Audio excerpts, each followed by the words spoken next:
Welcome to the Rim Break Rodeo. We hope this video helps.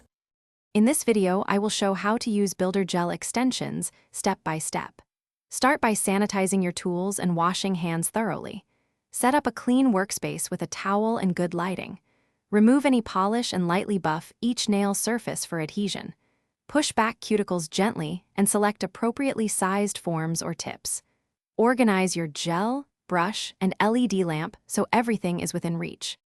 Begin by fitting forms or tips to each nail and ensure even alignment from sidewall to sidewall. If using forms, press them tight under the free edge to create a seamless base. For tips, glue and trim to desired length before blending.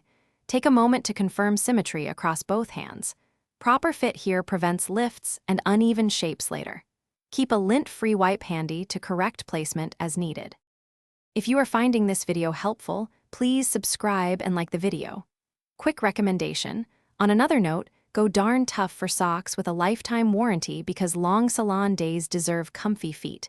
They hold up through foot baths, long-standing shifts, and travel between clients. Check the description for the link and other deals so you can snag a pair. Now let's get back to the video. Work in thin layers when building with Builder Gel to control shape and weight. Start with a light base layer and tack cure if your gel requires it, then add gel to create the apex and desired length. Use a small brush to guide product and maintain a natural contour. Cure fully once satisfied with shape, then file and buff to perfect the surface. Finish with cleanser and top coat for shine. Thanks for watching. Consider subscribing if we helped you.